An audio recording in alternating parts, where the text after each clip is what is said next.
ओम नमः सिद्धिभ्यः। नमो अरिहन्ताणं नमो सिद्धाणं नमो ऐरियाणं नमो उवज्झायाणं नमो लोई सविसाहुणम्। मंगलमय मंगलकरण वीतराग विज्ञान नमो ताहि जाति भय अरहंतादि महान। करि मंगल करि हो महाग्रंथ करन को काज जाते मिले समाज सब पावे निज पद राज। इस भव की सब दुखन के कारण मिथ्या भाव तिनकी सत्ता नाश कर प्रगटे मोक्ष उपाय। आचार्य कल्प पंडित टोडरमल जी द्वारा विरचित यह मोक्ष मार्ग प्रकाशक ग्रंथ है। चौथा अधिकार मिथ्या दर्शन ज्ञान चारित्र का निरूपण, जिसमें हमने मिथ्या दर्शन में जीव की प्रवृत्ति देखी कि मोह के उदय से मिथ्या दर्शन के समय में जीव की प्रवृत्ति कैसी होती है। 7 तत्व 9 पदार्थों के प्रति जीव का किस प्रकार अयथार्थ श्रद्धान होता है। अभी मिथ्या ज्ञान का स्वरूप हमारा चल रहा है। हमने देखा था मिथ्या ज्ञान माने विपरीत ज्ञान। प्रयोजनभूत तत्व के संबंध में विपरीत जो ज्ञान होता है उसका नाम क्या है? मिथ्या। 3 प्रकार से ये हो सकता है, संशय, विपर्यय और अनध्यवसाय। संशय माने या तो ये देखो, या तो ये शरीर है या आत्मा है, बस ये संशय है। निर्णय कर लेता है वो। कोई पूछे ना भाई आत्मा या शरीर, या तो शरीर है या आत्मा है, उसका एक पे निर्णय नहीं है।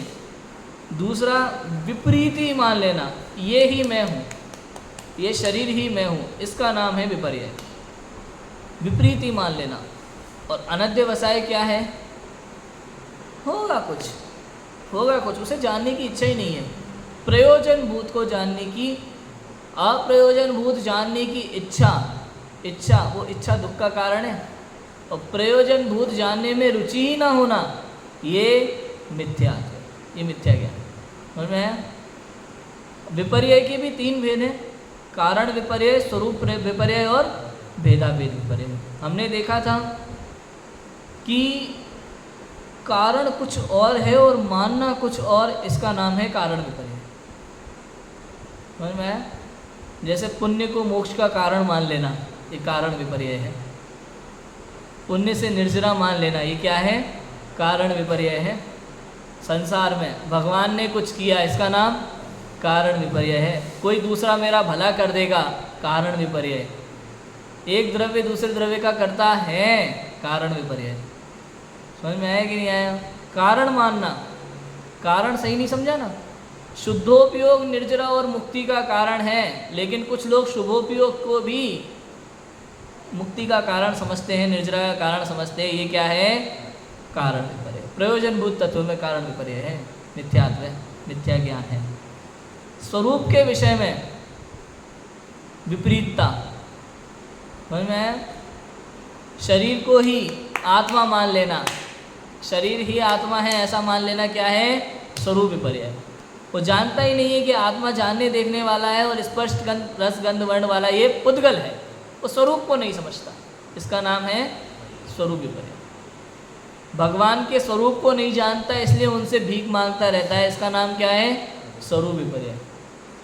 भक्तामर स्तोत्र जो भगवान आदिनाथ की 24 तीर्थंकर की एक तरह से स्तुति है, वीतराग सर्वज्ञ भगवंतों की महिमा का बखान करने वाला वो स्तोत्र है, उसे मेडिकल की दुकान समझ लेना, ये क्या है? स्वरूप विपर्यय है। कि भाई पेट दर्द सही हो जाएगा, कान दर्द सही हो जाएगा, सिर दर्द सही हो जाएगा, शादी हो जाएगी, ब्याह हो जाएगा, नौकरी लग जाएगी, ये सब क्या है? स्वरूप विपर्यय। स्वरूप नहीं समझाना सही, कुछ का कुछ समझ लिया।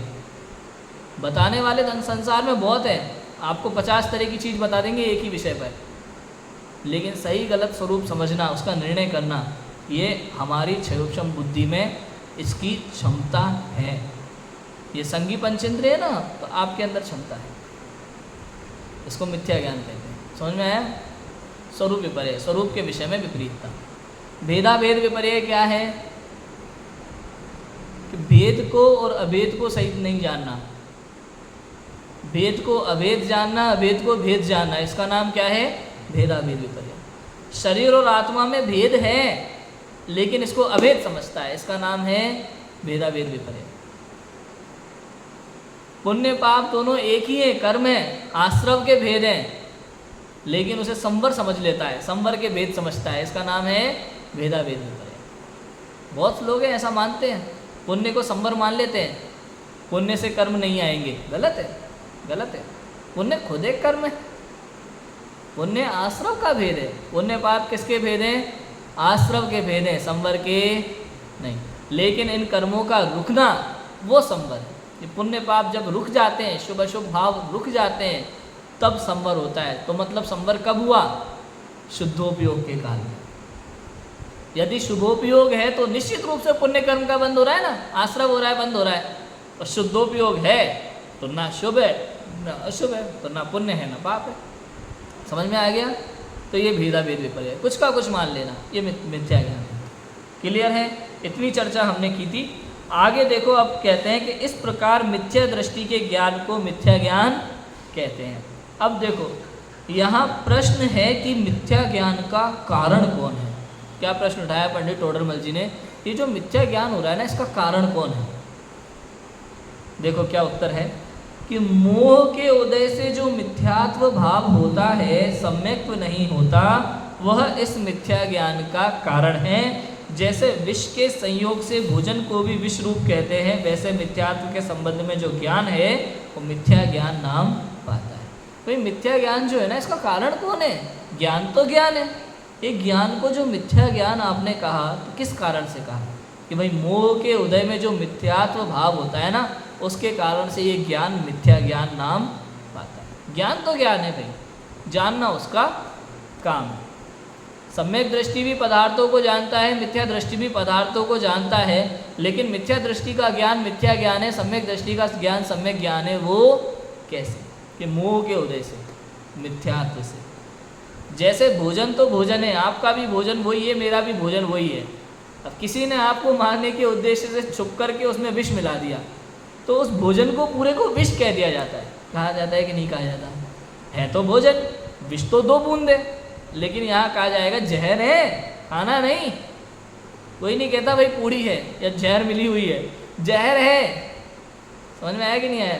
दूध में जहर मिलाया तो दूध नहीं कहते, फिर उसको क्या कहते हैं? जहर है, जबकि है तो अब भी दूध ही, जहर तो 2 बूंदे। ऐसे ज्ञान तो ज्ञान है, ज्ञान में कोई खराबी नहीं है, लेकिन ये दर्शन मोह का जो उदय है ना, उस समय दर्शन मोह के उदय के कारण से आप गलत दिशा में ही बार बार भागते हैं, इसका नाम मिथ्या ज्ञान। प्रमादवश ऐसा करता है जीव। आपके पास क्षयोपशम ज्ञान है, इतनी समझ है कि आप सही गलत का निर्णय कर सकते हैं, लेकिन आपको उसमें रुचि नहीं है, इसका नाम है मिथ्या ज्ञान। समझ में आया कि नहीं आया? हम दूसरी दिशा में ही भागते हैं ज़बरदस्ती। अभी क्लियर होगा ये बात, देखना बहुत क्लियर होने वाला है मिथ्या ज्ञान क्या होता है। ये क्लियर हुआ, विष के संयोग से भोजन को विष रूप कहते हैं, वैसे मिथ्यात्व के संबंध में जो ज्ञान है वो मिथ्या ज्ञान नाम पाता है। ये इतना है। अब देखो प्रश्न क्या उठाते हैं कि ज्ञानावरण को निमित्त क्यों नहीं कहते? भाई ये मिथ्या ज्ञान है ना, इसका संबंध तो ज्ञानावरण से हुआ, तो ये कहना चाहिए कि ज्ञानावरण के कारण से मिथ्या ज्ञान होता है। तो पंडित टोडरमल जी कहते हैं देखो समझ लो ज्ञानावरण क्या होता है, मिथ्यात्व मोहनीय क्या होता है, वो चीज़ यहाँ क्लियर हो जाएगी अपने को। कि ज्ञानावरण के उदय से तो ज्ञान के अभाव रूप अज्ञान भाव होता है। ज्ञानावरण के उदय में क्या होता है? ज्ञान के अभाव रूप अज्ञान भाव होता है। मतलब आवरण डला है ना, आवरण, तो वो चीज़ हमें दिखाई नहीं देती। विपरीत श्रद्धान का उससे कोई लेना देना नहीं है, वो दिखाई ही नहीं देगी आपको, वो जानने में ही नहीं आएगा। समझ में आया कि नहीं आया? ज्ञानावरण से तो ये होता है। तथा उसके क्षयोपशम से किंचित ज्ञान रूप मति आदि ज्ञान होते हैं। यदि इनमें से किसी को मिथ्या ज्ञान, किसी को सम्यक ज्ञान कहें, तो ये दोनों ही भाव मिथ्या दृष्टि तथा सम्यक दृष्टि के पाए जाते हैं। इसलिए उन दोनों के मिथ्या ज्ञान तथा सम्यक ज्ञान का सद्भाव हो जाएगा और वह सिद्धांत से विरुद्ध होता है, इसलिए ज्ञानावरण का निमित्त नहीं बनता। कहते हैं भाई ज्ञानावरण से दो काम होते हैं। कौन कौन से? एक तो ज्ञानावरण के उदय में अज्ञान भाव होता है, आप उस पदार्थ को जान ही नहीं पाते, आपके जानने में ही नहीं आता वो पदार्थ, पर्दा डला हुआ है। समझ में आया? दूसरा क्या होता है कि जब ज्ञानावरण का क्षयोपशम होता है तो मति शुद्ध ज्ञान होते हैं, तो उसमें भी मर्यादा सहित जान पाता है। अब उसमें क्या होता है, अब ये जो मति शुद्ध ज्ञान होते हैं, अब ये क्षयोपशम से हुआ तो ये छद्मस्त सभी जीवों को होता है 12वें गुण स्थान तक। क्लियर है? ज्ञानावरण का क्षयोपशम कौन से गुण स्थान तक है?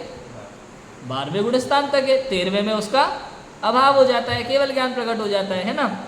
तो ज्ञानावरण का उदय और ज्ञानावरण का क्षयोपशम, ये जो दो काम होते हैं ज्ञानावरण के, ये दोनों तो सम्यक दृष्टि मिथ्या दृष्टि के दोनों के होते हैं, 12वें गुण स्थान तक होते हैं, मुनिराजों के भी होते हैं।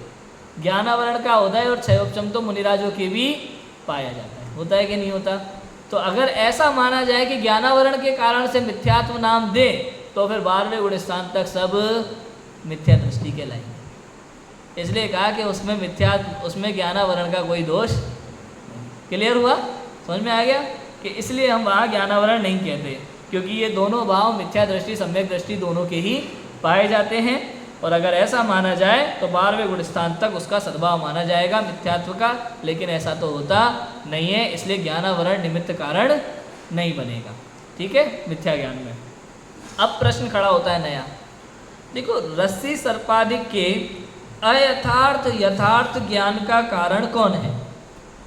उस ही को जीवादि तत्वों के अयथार्थ यथार्थ ज्ञान का कारण कहो। क्या समझ में आया? ये जो रस्सी सर्पादिक को जाना ना आपने, ये रस्सी रस्सी है, ये सर्प है, या रस्सी को सर्प मान लिया, सर्प को रस्सी मान लिया, तो ये यथार्थ जानना और अयथार्थ जानना हुआ। किसी ने रस्सी को रस्सी जाना, किसी ने रस्सी को सर्प जाना। तो यहाँ पे कौन सा कारण है? निमित्त कारण। जो रस्सी और सर्प में लगेगा उसी को आप प्रयोजनभूत तत्व में भी कहो।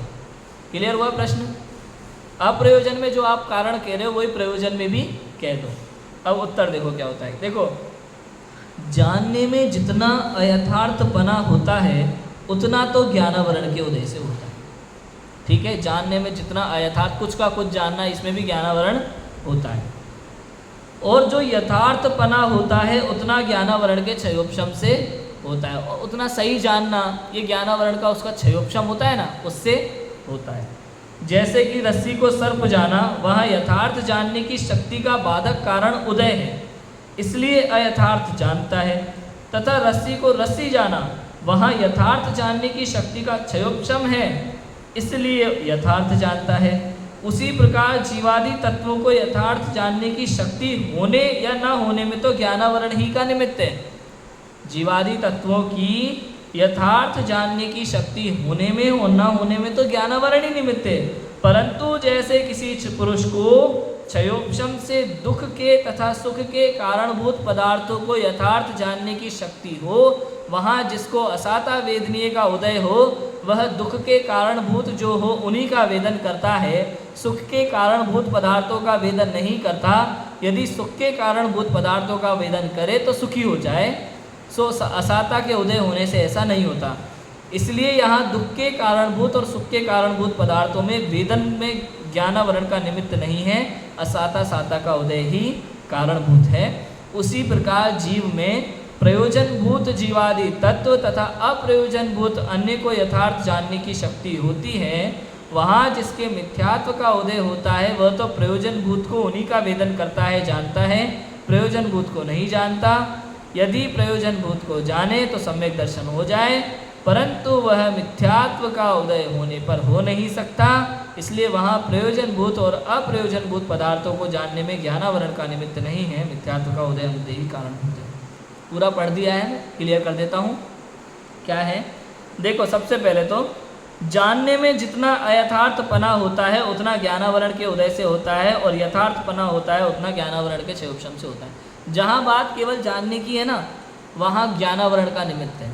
ठीक है, ज्ञानावरण कर्म का उदय होता है तो पदार्थों को जान नहीं पाते, कुछ का कुछ जानता है, और उसका उतना उसका क्षयोपशम होता है तो सही जानता है। हम लोगों का ज्ञान का क्षयोपशम अच्छा है, किसी का गलत होता है। किसी के क्षयोपशम में अप्रयोजन भूत में देखना, किसी के क्षयोपशम में वो ताकत ही नहीं होती कि उसको जान पाए, उसे याद ही नहीं होता 10वीं कक्षा का मैटर, उसे समझ में ही नहीं आ रहा है इंजीनियरिंग, तो ये आपका कारण ज्ञानावरण है। समझ में आया? इंजीनियरिंग समझ नहीं आ रहा, यहाँ कारण क्या है? ज्ञानावरण।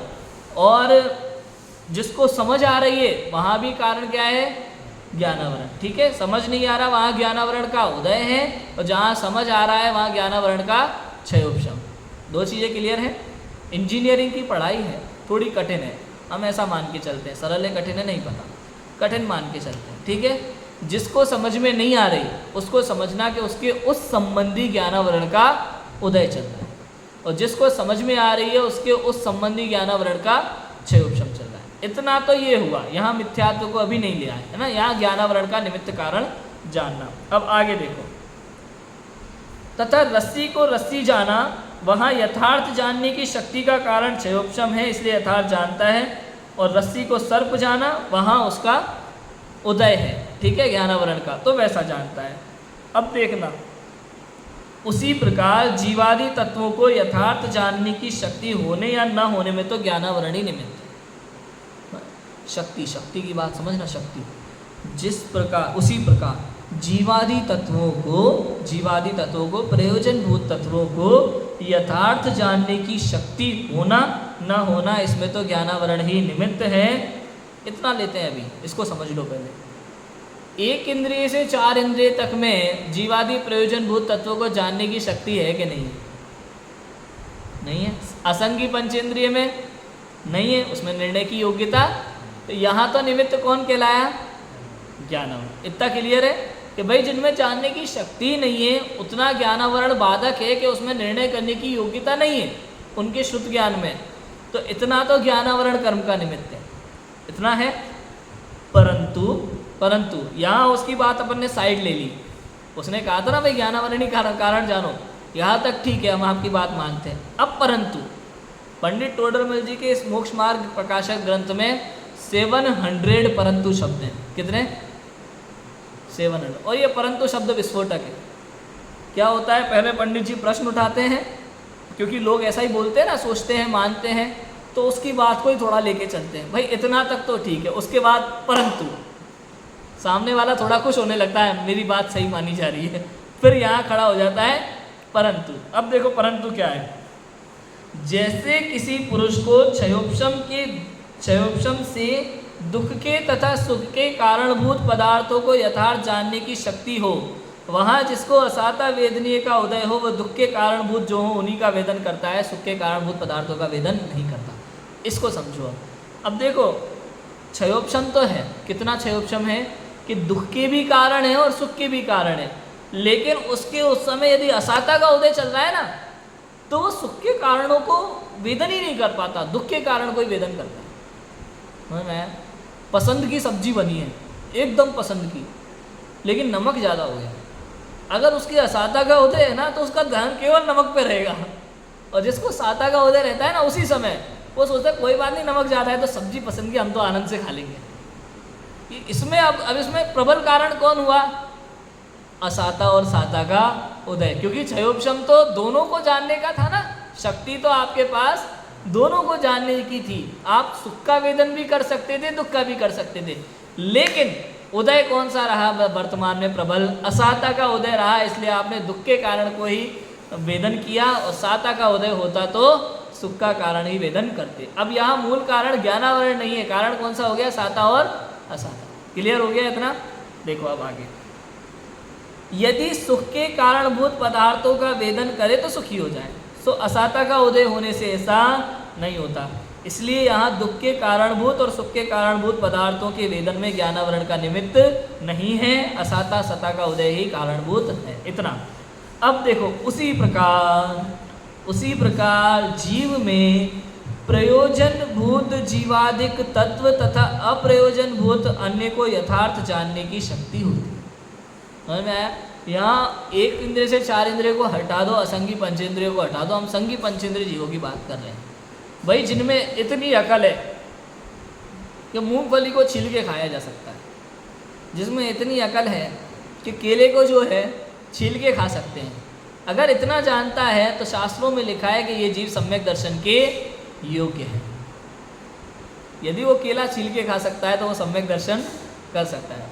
केला और छिलका अलग है, शरीर और आत्मा अलग है, इतनी पहचान वो कर सकता है। अब देखो क्या लिखा कि जीव में प्रयोजनभूत जीवादिक तत्व तथा अप्रयोजनभूत अन्य को यथार्थ जानने की शक्ति होती है संगी पंचेंद्र जीव में। वहाँ जिसके मिथ्यात्व का उदय होता है वह तो प्रयोजनभूत हो उन्हीं का वेदन करता है, जानता है।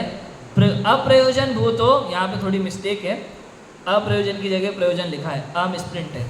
तो जिसके मिथ्यात्व का उदय होता है वह तो अप्रयोजनभूत हो उन्हीं का वेदन करता है, जानता है, प्रयोजनभूत को नहीं जानता। समझ में आया? जिसके मिथ्यात्व का उदय होता है वो तो अप्रयोजनभूत को ही जानता है, उसी का वेदन करता है, प्रयोजनभूत को नहीं जानता। तो यदि प्रयोजनभूत को जाने तो सम्यक दर्शन हो जाए, सम्यक दृष्टि नाम पाए, परंतु वह मिथ्यात्व का उदय होने पर हो नहीं सकता। इसलिए यहाँ प्रयोजनभूत और अप्रयोजनभूत पदार्थों को जानने में ज्ञानावरण का निमित्त नहीं है, मिथ्यात्व का ही उदय अनुदय कारण।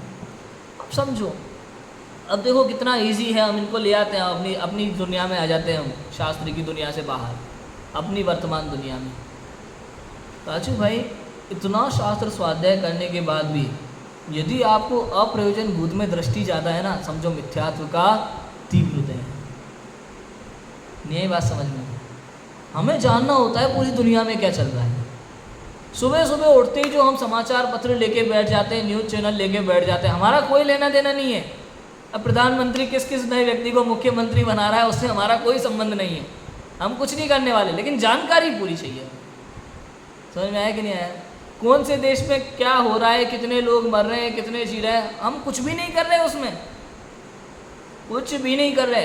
कोई मर रहा है तो उसकी सहायता करने नहीं जा रहे, कोई दुखी है तो, कोई सुखी है तो उसके पास नहीं जा रहे, हमें कोई दूर दूर तक लेना देना नहीं, लेकिन जानकारी पूरी चाहिए। मतलब अप्रयोजनभूत में हमारी कितनी दृष्टि होती है, मिथ्यात्व का उदय है।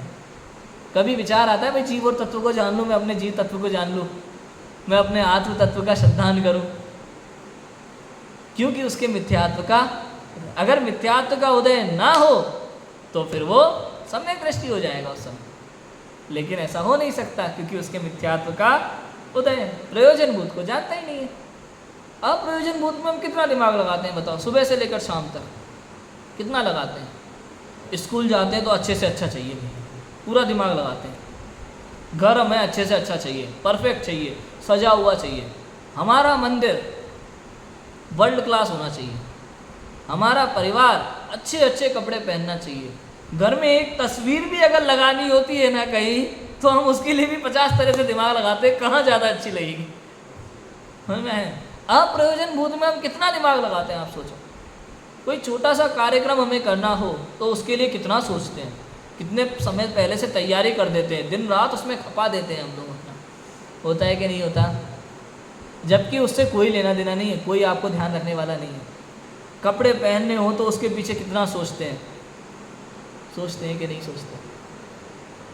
यहाँ तक कि जिससे कोई लेना देना नहीं है उसके बारे में कितना सोचते हैं। हम किसी मंदिर में दर्शन गए तो वहाँ भी हमारा ज्ञान कितना काम करता है, यार यहाँ पे ऐसा होता ना तो और अच्छा होता। अब कुछ नहीं करना, हमें कोई मतलब नहीं है, जबरदस्ती। अप्रयोजनभूत में हमारा कितना दिमाग लगता है, लेकिन आत्म तत्व की बात आए तो इसका मतलब है तीव्र मिथ्यात्व का उदय। अच्छा, आपके पास शक्ति थी कि नहीं थी? क्षयोपशम ज्ञान है, संगी पंचेंद्रिय है, इतनी शक्ति हमारे पास है कि हम स्वयं को जान सकते हैं, आत्म तत्व को जान सकते हैं। लेकिन नहीं, इसको छोड़ के पूरी दुनिया को जानना है, इसका नाम है मिथ्यात्व का उदय। इसलिए कहा कि ज्ञानावरण यहाँ निमित्त नहीं बन रहा। ज्ञानावरण तो तब कहलाता जब आपके अंदर आत्म तत्व को जानने की, निर्णय लेने की क्षमता ही नहीं होती। समझ में आया कि नहीं आया? पर्दा डला होता, पर्दा खुला हुआ है उतना, अब आपको दोनों चीज़ दिख रही है। एक तरफ आपका दोस्त है, एक तरफ आपके पापा हैं। अब आप केवल दोस्त पे दृष्टि रख के बैठे हो, पापा को देख ही नहीं रहे हो। अब इसमें गलती किसकी? पर्दे की गलती हो सकती है क्या? तो दोनों रहे, लेकिन आपका ध्यान वहाँ है, तो इसमें गलती आपकी है। समझ में आया कि नहीं आया? ऐसे ही यहाँ ज्ञानावरण का क्षयोपशम निमित्त कारण इसलिए नहीं बनता क्योंकि ज्ञानावरण के क्षयोपशम में तो आपको प्रयोजनभूत तत्व को भी जानने की शक्ति है, अप्रयोजनभूत तत्व को भी जानने की शक्ति है, लेकिन आपकी दृष्टि केवल अप्रयोजनभूत तत्व पे, प्रयोजनभूत पे नहीं है। इसलिए यहाँ तीव्र कारण कहा मिथ्या। मोह का उदय ऐसा होता है मोह की मदिरा के कारण से। मोह की मदिरा के नशे में हम प्रयोजनभूत पदार्थ की ओर देख ही नहीं पाते, जान ही नहीं पाते, केवल अप्रयोजनभूत तत्व की ओर दृष्टि रखते हैं। इसी का नाम मिथ्या ज्ञान है। समझ में आ गया मिथ्या ज्ञान? मिथ्या ज्ञान समझ में आया था, संशय विपर्य, अनध्यवसाय और कारण विपर्य, स्वरूप विपर्य, भेदाभेद विपर्य। अभी मिथ्या ज्ञान का कारण कौन है? ज्ञानावरण या मोह का उदय? तो यहाँ क्लियर हुआ कि ज्ञानावरण कारण नहीं बनता। यदि ज्ञानावरण कारण बने तो बाद में गुण स्थान तक सब मिथ्या दृष्टि कहे जाएंगे, लेकिन ऐसा है नहीं। इसमें तीव्र कारण मोह का उदय है, क्योंकि ज्ञानावरण में तो आपको शक्ति क्षयोपशम था कि आप प्रयोजनभूत अप्रयोजनभूत दोनों को जाने, लेकिन आपका सारा समय केवल अप्रयोजनभूत तत्व को जानने में जाता है, प्रयोजनभूत में नहीं। तो इसमें जो अप्रयोजनभूत की तरफ ही आपकी दृष्टि रहती है, प्रयोजनभूत को आप नहीं जानते, इसमें तीव्र कारण है मोह का उदय। क्लियर हो गया? तो मोह के उदय के कारण से वो मिथ्या ज्ञान नाम पाता है। आगे बढ़े और देखो और क्लियर करते हैं। यहाँ ऐसा जानना कि जहाँ एक इंद्रियादिक में जीवादि तत्वों को यथार्थ जानने की शक्ति ही न हो, वहाँ तो ज्ञानावरण का उदय और मिथ्यात्व के उदय से हुआ मिथ्या दर्शन इन दोनों का निमित्त है। ठीक है, क्योंकि मोह का उदय तो वहाँ भी है ना। अब जैसे वहाँ साता साता की बात थी ना, वहाँ ज्ञानावरण भी था और वेदनीय भी था, तो प्रमुख कारण वेदनीय को माना गया था उस समय में। ठीक है, यहाँ भी एक इंद्रिय और जीवादि तत्वों को यथार्थ जानने की शक्ति ही ना हो, वहाँ ज्ञानावरण का उदय और मिथ्यात्व के उदय से हुआ मिथ्या दर्शन इन दोनों का निमित्त है।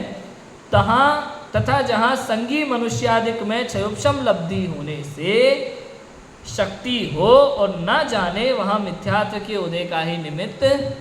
भाई शक्ति तो आपके पास थी, ज्ञानावरण का तो काम चल रहा था बराबर से, लेकिन मोह के कारण से आप प्रयोजनभूत को नहीं जान पाए, इसलिए मिथ्या दर्शन ही मिथ्यात्व के उदय का ही निमित्त जान। क्लियर है? आगे पढ़ें। देखो, इसलिए मिथ्या ज्ञान का मुख्य कारण ज्ञानावरण को नहीं कहा, मोह के उदय से हुआ भाव वही कारण कहा है। मोह के उदय से हुआ जो भाव है इसी कारण, उसी को कारण कहा है। यहाँ फिर प्रश्न उठाया पंडित टोडरमल जी, क्या कहते हैं कि ज्ञान होने पर श्रद्धान होता है, इसलिए पहले मिथ्या ज्ञान कहो बाद में मिथ्या दर्शन कहो। प्रश्न तो अच्छा है ना। हम कहते हैं सम्यक दर्शन सम्यक ज्ञान सम्यक चारित्र, मिथ्या दर्शन मिथ्या ज्ञान मिथ्या चारित्र, तो ज्ञान तो पहले हुआ ना, जाना तभी तो श्रद्धा हुई। तो पहले ज्ञान कहो बाद में तो श्रद्धा कहो, बाद में दर्शन कहो। ठीक है, समाधान भाई है तो ऐसा ही। पंडित टोडरमल जी क्या कहते हैं? है तो ऐसा ही, जाने बिना श्रद्धान कैसे हो? परंतु मिथ्या और सम्यक ऐसी संज्ञा ज्ञान को मिथ्या दर्शन और सम्यक दर्शन के निमित्त से होती है, जैसे मिथ्या दृष्टि और सम्यक दृष्टि सुवर्ण आदि पदार्थों को जानते तो समान है। सोना आदि है ना, जानते तो समान है, परंतु वही जानना सम्यक दृष्टि के मिथ्या ज्ञान नाम पाता, सम्यक दृष्टि के सम्यक ज्ञान नाम पाता है और मिथ्या दृष्टि के मिथ्या ज्ञान नाम पाता है। इसी प्रकार सर्व मिथ्या ज्ञान और सर्व सम्यक ज्ञान को मिथ्या दर्शन और सम्यक दर्शन कारण जानना। यहाँ भी थोड़ा सा मिसप्रिंटिंग है। सम्यक दृष्टि के मिथ्या ज्ञान नाम पाता है ऐसा लिखा है, यहाँ सम्यक दृष्टि के सम्यक ज्ञान नाम पाता है और मिथ्या दृष्टि के मिथ्या ज्ञान नाम पाता है। इसी प्रकार सर्व मिथ्या ज्ञान और सम्यक ज्ञान को मिथ्या दर्शन और सम्यक दर्शन कारण जानना चाहिए। देखो क्या क्या उत्तर हुआ भाई, है तो ऐसा ही, जानना पहले होता है और श्रद्धा बाद में होती है। आप जो कह रहे हो ज्ञान पहले श्रद्धा बाद में कहना, तो भाई है तो ऐसा ही कि जानना पहले होता है श्रद्धा बाद में होती है। किंतु परंतु फिर आ गया परंतु, मिथ्या और सम्यक ऐसी संज्ञा ज्ञान को मिथ्या दर्शन और सम्यक दर्शन के निमित्त से होती है, उस अपेक्षा से दर्शन को पहले कहा है। देखो बॉटल को जाना या जीव को जाना, अजीब को जाना, जानना पहले हुआ, लेकिन जानने के बाद जो निर्णय होता है ना उससे श्रद्धा होती है। श्रद्धा, अब वो जो श्रद्धा होती है ना, देखो जाना तो जाना तो सम्यक दृष्टि मिथ्या दृष्टि दोनों ने बराबर, लेकिन उसको श्रद्धान है तो सम्यक नाम पाएगा और विपरीत श्रद्धान है तो मिथ्या दर्शन नाम पाएगा। समझ में आया कि नहीं आया? इसलिए सम्यक दर्शन, सम्यक ज्ञान, ज्ञान पहले कहो, दर्शन बाद में कहो, उसमें हमें कोई दिक्कत नहीं है। लेकिन सम्यक ज्ञान अगर आप कह रहे हो तो पहले सम्यक दर्शन कहना ही पड़ेगा। मिथ्या ज्ञान कह रहे हो तो पहले मिथ्या दर्शन कहना ही पड़ेगा। समझ में आया कि नहीं आया? जानना पहले हुआ, श्रद्धा बाद में हुई, इसमें हमें कोई दिक्कत नहीं है। लेकिन सम्यक ज्ञान के पहले सम्यक दर्शन लगेगा, क्योंकि उसको सम्यक दर्शन, श्रद्धा सच्ची है तो ही वो ज्ञान सच्चा कहने में आता है। क्लियर हुआ कि नहीं हुआ? नहीं आया समझ में? देखो, किसी भी वस्तु स्वरूप को, जीव अजीव है, सम्यक दृष्टि भी जान रहा है, मिथ्या दृष्टि भी जान रहा है। समझ लो, कोई भी वस्तु है, ये पेपर वेट है, सम्यक दृष्टि भी जानता है और मिथ्या दृष्टि भी इसे बराबर से जानता है। लेकिन मिथ्या दृष्टि का ज्ञान और सम्यक दृष्टि का ज्ञान, मिथ्या दृष्टि को मिथ्या ज्ञान कहा, सम्यक दृष्टि को सम्यक ज्ञान कहा है। ऐसा क्यों? कि जानना तो पहले हुआ कि ये पेपर वेट है, लेकिन सम्यक दृष्टि की श्रद्धा है कि ये स्पर्श रस गंध वर्ण से युक्त है, पुद्गल द्रव्य है। ठीक है, उसकी ऐसी सच्ची श्रद्धा के कारण उसका नाम क्या है? सम्यक ज्ञान। और मिथ्या दृष्टि को इन चीज़ों पे कोई भरोसा नहीं होता, उसको पक्का नहीं पता क्या है। समझ में आया कि नहीं? जान वो भी रहा है लेकिन उसको कंफर्म पता नहीं है, इसलिए उसका नाम क्या है? मिथ्या। क्लियर है? तो दर्शन, श्रद्धा से फिक्स होता है कि पहले क्या लगाना। जानना तो हुआ, लेकिन सम्यक श्रद्धा पहले हुई ना, श्रद्धा पहले होगी तभी तो नाम सम्यक लगेगा।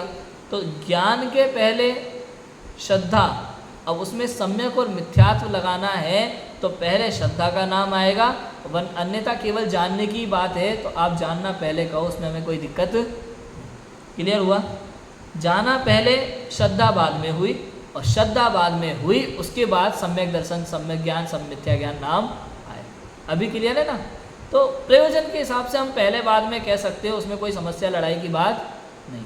हमारे यहाँ तो लिखा ना छेड़ाला में, सम्यक साथे ज्ञान होए पे भिन्न आराधो। ये सम्यक दर्शन और सम्यक ज्ञान वास्तव में दोनों एक समय में होते हैं, पर फिर भी इसमें भिन्नता है। समझ में? सम्यक दर्शन ज्ञान होए पे भिन्न आराधो और जानी दर्शन ज्ञान दुहु में भेद अभादो। समझ में आया? दर्शन और जानना दोनों में भेद भी होता है, एक समय में हो जाते हैं। आप सोचो, अंधेरा और प्रकाश जो होता है ना, अंधेरा प्रकाश, वो एक ही समय में होता है। अब किसको क्या कारण कहोगे आप बताओ?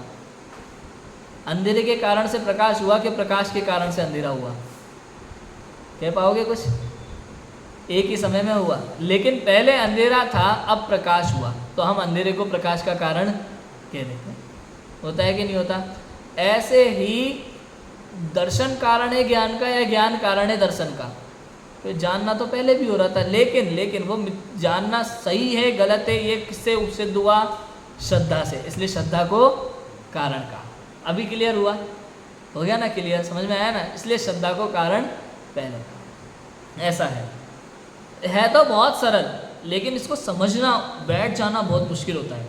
कई बार कई चीज़ें ऐसी होती हैं शास्त्रों में, जब तक समझ में ना आए ना तब तक कठिन है, समझ में आ जाए तो एकदम इजी हो जाता है, बिल्कुल सरल है। ऐसा है, ठीक है।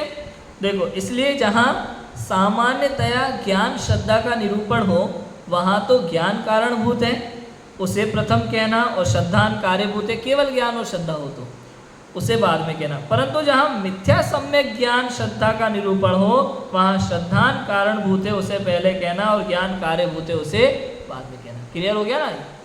फिर प्रश्न उठा, देखो, ज्ञान श्रद्धान तो युगपत होते हैं, उनमें कार्य कारण बना कैसे? तो जैसे मैंने अभी बताया, अंधेरा और प्रकाश में होते तो युगपत है, लेकिन कार्य कारण बना कैसे?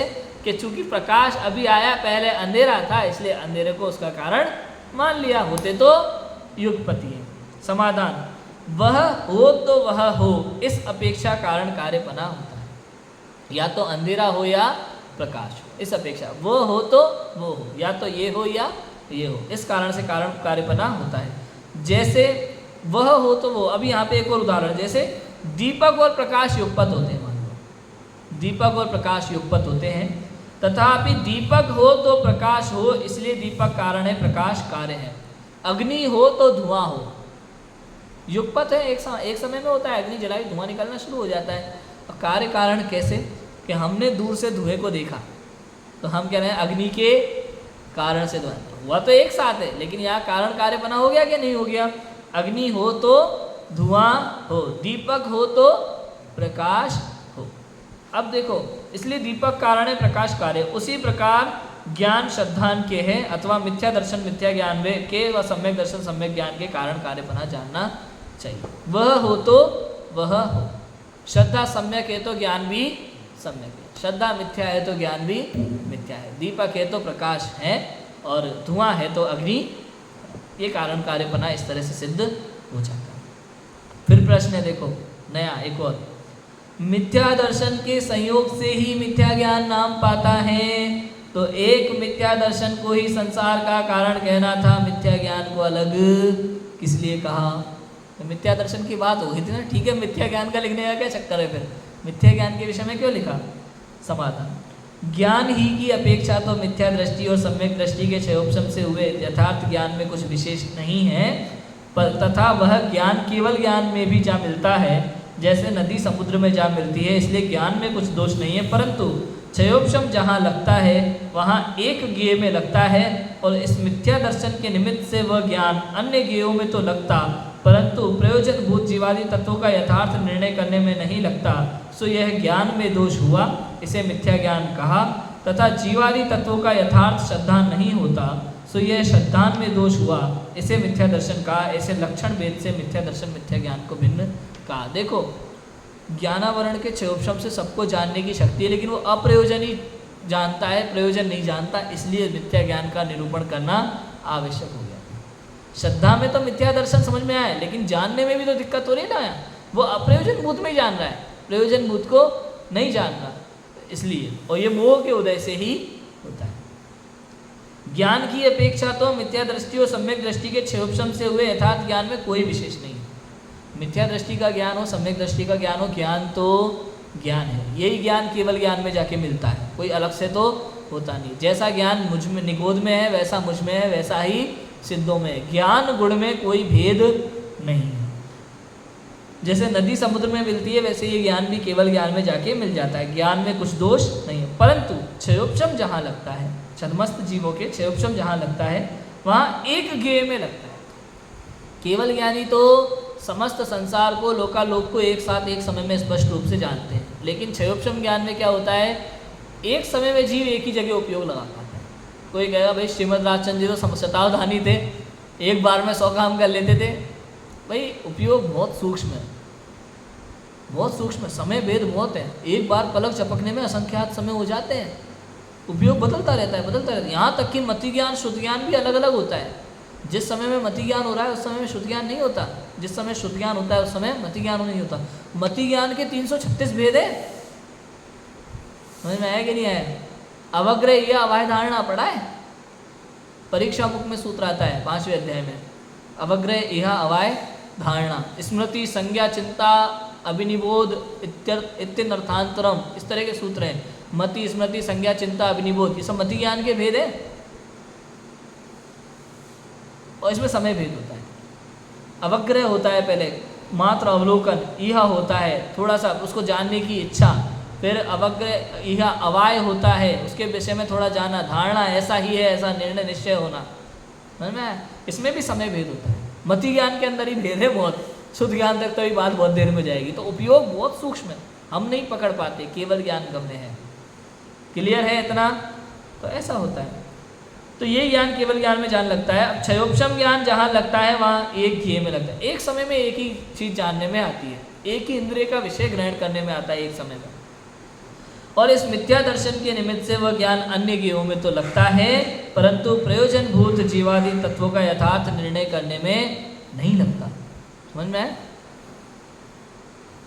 मिथ्या दर्शन के निमित्त से वह ज्ञान अन्य ज्ञेयों में तो लगता है, अप्रयोजन भूत में, लेकिन प्रयोजन भूत जीवादि तत्वों का यथार्थ निर्णय करने में नहीं लगता। क्लियर हुआ? ज्ञान में कोई दोष नहीं भैया, ज्ञान में तो, ज्ञान तो गुण है ना, गुणों में कोई समस्या नहीं है। यहाँ तो बात पर्याय में होती है, मिथ्या दर्शन मिथ्या ज्ञान ये सब क्या है, पर्याय है। ज्ञान गुण में तो कोई दोष नहीं है। जो निगोद में सोही मुझ में सोही मोक्ष मजार, अंतर भेद कछु भी नहीं, भेद की नहीं संसार। ज्ञान में कोई दिक्कत नहीं है। अब हुआ क्या कि जहाँ क्षयोपशम लगता है, क्षयोपशम ज्ञान छद्मस्तों का एक समय में एक ही ज्ञेय को ग्रहण कर रहा है, एक इंद्रिय विषय को ग्रहण करेगा। अपन ने पहले चर्चा की थी ना इंद्रिय विषय की, झपट्टे मारता है, ऐसा शब्द आया था ना, झपट्टे मारता है। जानने की इच्छा सबको है, लेकिन ज्ञान तो एक विषय में एक ही पदार्थ को जानता है, क्षयोपशम जीव के, छद्मस्त जीव के। तो यदि पुण्य का उदय भी हो ना, पुण्य के उदय से सामग्री बहुत मिल जाए, सबको एक साथ ग्रहण करने की उसकी इच्छा होती है। अभी एसी चला रहा है, अभी खाना खाना है अच्छा सुंदर, अभी पानी ठंडा चाहिए, अभी म्यूजिक चाहिए, वो झपट्टे मारता है इंद्रिय विषयों के प्रति। ग्रहण करने की इंद्रियों में ताकत ही नहीं है कि एक साथ ग्रहण कर सके इंद्रिय ज्ञान में। क्लियर हुआ? तो ज्ञान में तो कोई दोष नहीं है, परंतु क्षयोपशम ज्ञान जो है उसमें यह जीव मिथ्या दर्शन के निमित्त से, मोह के उदय से अन्य ज्ञेयों में तो लगता है, परंतु प्रयोजनभूत तत्वों में यह ज्ञान काम नहीं करता, यथार्थ निर्णय नहीं करता।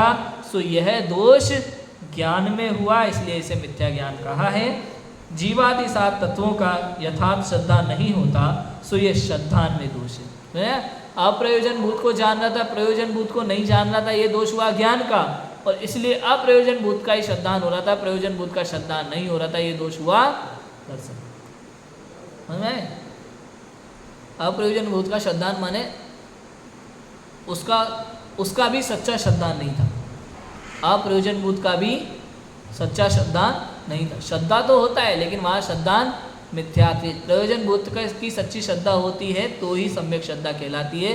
अप्रयोजन भूत से हमारे यहाँ कोई लेना देना नहीं, सच्चा जाने तो भी उसके मिथ्या ज्ञान ही है। समझ में आ गया? इसलिए उसे मिथ्या दर्शन कहा। ऐसे लक्षण भेद से मिथ्या दर्शन मिथ्या ज्ञान को भिन्न भिन्न जान, एक साथ होते हैं, एक समय में होते हैं, लेकिन फिर भी लक्षण भेद दोनों में होता है। इस प्रकार मिथ्या ज्ञान का स्वरूप कहा। इसी को तत्व ज्ञान के अभाव से अज्ञान कहते हैं, और अपना प्रयोजन नहीं साधता, इसलिए इसी को कुज्ञान भी कहते हैं। मिथ्या ज्ञान के पर्यायवाची नाम है। मिथ्या ज्ञान को अज्ञान भी कहते हैं। तत्व ज्ञान नहीं होता ना, तो उसे अज्ञान कहते हैं। अपने अपने प्रयोजन भूत में लगा लेना, भाई मुझे इस चीज़ का ज्ञान नहीं है, इसका नाम क्या है? अज्ञान। 10th क्लास का बच्चा कहेगा भाई मुझे 11th का ज्ञान नहीं है, इसका नाम क्या है? इस संबंध में वो अज्ञानी है। और यहाँ जिनवाड़ी में अज्ञानी किसको कहा जाएगा?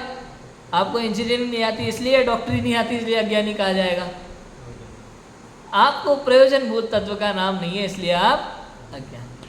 हमारे यहाँ जिनवाड़ी में अज्ञानी कौन? जिसको प्रयोजन भूत तत्व का ज्ञान नहीं है, वो अज्ञानी। बाकी आपको पूरी दुनिया का ज्ञान हो, हमें कोई लेना देना नहीं है। प्रयोजन भूत तत्व का ज्ञान नहीं है, इसलिए आप अज्ञानी हैं। और अपना प्रयोजन नहीं साधता, इसलिए इसी को कुज्ञान कहते हैं। ये जो क्षयोपशम ज्ञान है, क्षयोपशम ज्ञान में प्रयोजन भूत और अप्रयोजन भूत दोनों को जानने की सामर्थ्य है, किंतु ये प्रयोजन भूत को ना जान करके अप्रयोजन में ही भटकता है, इसलिए इस ज्ञान को क्या कहा? कुज्ञान का, कुबुद्धि कहा। समझ में आया कि नहीं आया? कुबुद्धि कुज्ञान को पता है और क्या कहते हैं? इसको वैश्या के समान भी कहा है। वैश्या के समान कहा है, स्वयं को छोड़कर पर में ही फिरता रहता है, इधर उधर भटकता रहता है। ये कुबुद्धि, ये कुज्ञान, इसको वैश्या के समान कहा जाता है। पर द्रव्यों में उलझे रहना, पर में ही अपनत्व करना, ये वैश्या समान ज्ञान है, कुज्ञान कहते हैं इसको। बुरा ज्ञान, समझ में आया कि नहीं आया? जानने की शक्ति तो है प्रयोजन भूत तत्व को, सुबह से शाम तक जितनी मैंने चर्चा की, आप इस बात को ध्यान में रखना। आज का मूल विषय पूरे मिथ्या ज्ञान सम्यक ज्ञान तो आपको समझ में आ गया, कारण समझ में आ गया, लेकिन मूल विषय यही ध्यान रखना आप आज के में कि हमारे पास क्षयोपशम ज्ञान है कि हम प्रयोजन भूत अप्रयोजन भूत दोनों तत्वों को जान सकते हैं, लेकिन हमारा दिन रात का उपयोग केवल और केवल अप्रयोजन भूत में लगता है। और अच्छा क्या कर सकते हैं, और अच्छा क्या कर सकते हैं, और अच्छा ऐसा होना चाहिए, वैसा होना चाहिए, घर ऐसा सजा होना चाहिए, परिवार में ये होना चाहिए, हमारा कार्यक्रम ऐसा होना चाहिए, हमारी गाड़ी ऐसी होना चाहिए, पूरा दिमाग लगता है हर जगह पे, लेकिन आत्म तत्व के प्रति जानने का तो विकल्प ही नहीं आता, स्वयं को जानने का विचार ही नहीं आता। समझ में आया कि नहीं आया? इसलिए इस अप्रयोजन भूत को जानने में जो हमारा उपयोग लगा है ना, इसका नाम क्या है? कुज्ञान। और जो जीव अपने को जानने में भेद विज्ञान में उपयोग लगाता है उसका ज्ञान क्या है? सुज्ञान है, सम्यक ज्ञान है। मिथ्या ज्ञान सम्यक ज्ञान समझ में आ गया? आज इतनी चर्चा अभी यहाँ हुई है। कल से मिथ्या चारित्र का स्वरूप, उसकी विषय में चर्चा आएगी, वो अपन करेंगे। अभी की बात को विराम देते हैं। ओम नमः शिवाय।